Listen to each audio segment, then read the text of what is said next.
Alright guys, so Paul Bates here, and in these segments we're going to talk about what I did to get this trawler ready. I've spent over 1,000 hours getting it ready to go cruising for 2 years. If you need any help, please let me know, and please hit that like and subscribe button and make sure you share it with your buddy. Thank you guys, appreciate it, thanks. Okay guys, so Paul Bates here on the Loop Princess. And today I want to talk about tachometers because I have the twin Ford Lehman 90 SPs, and when I bought the boat, they were working somewhat, but the port engine never worked properly, and the tack down here never worked at all. So what I did to solve these problems are a couple different things, and I'll take you through I'll show you a few pictures here. But it's nothing to be scared of, because removing one of these tacks and changing it out is no big deal at all. And what I did is I took a working tack from up here at this station and put it up at the other station where it wasn't working, and that's where I started to diagnose my problem. Once I did that, I still had the same problem, and my tack that I replaced it with down here worked perfectly. So I know that it was not these instruments right here. On the back of these instruments right here, you have 3 wires coming in, a positive, a negative, one from the engine, and then you have a little light loop for your instrument lights. And so they're pretty basics. Two bolts holding them on, 2 screws. All you do is remove the 2 screws, and then they just pop right out. So after I did all that and I figured out that it's not my tachometers are fine, then we go back to the engine. And basically this came down to something that came back in the survey. But before I get there, let's keep going here. So then I called my mechanic, and he says, Paul, you probably have something there. There's a gizmo on the engine, and that probably needs to be changed out because that stops the connection from the alternator. And I said, okay, well, so I went and checked that. Then the next move I made is I called American Diesel after I checked that and all the connections looked good.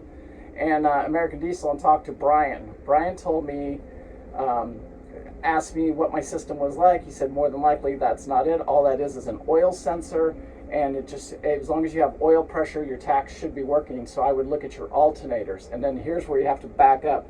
When I bought the Loop Princess, we bought it with the pretense that it needed a little bit of work.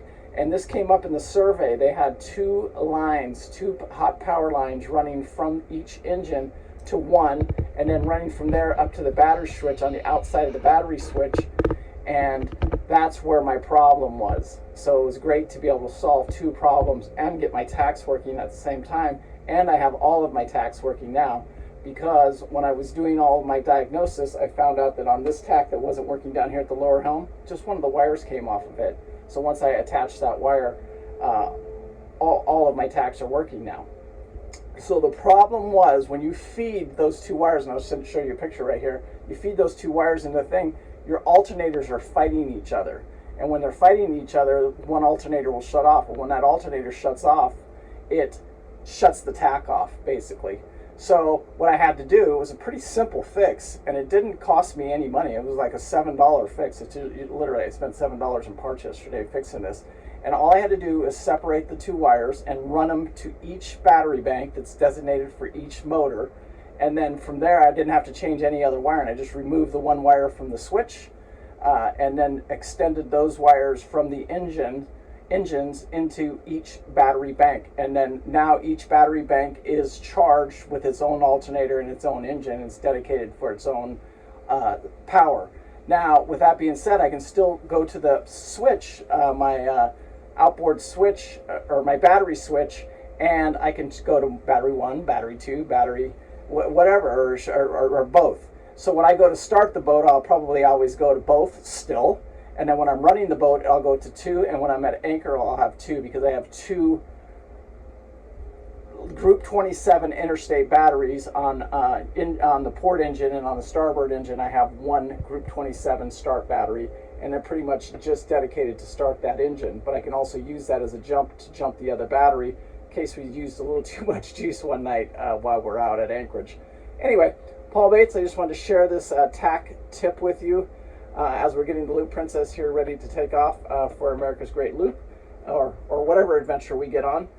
We are very close to leaving now, and these are the last few projects that I'm cleaning up before we get leaving, and I'm glad this all turned out, because this did show up in the survey, It's something I should have dealt with probably a little while back. And I put brand new alternators on the boat, so I want to protect those alternators and keep them in good shape, and that's one way of doing it. So anyway, Paul Bates, peace out. Thank you guys for watching. And you got any questions, you need any help with anything, just let us know and we're happy to help. Thanks. Bye. Paul.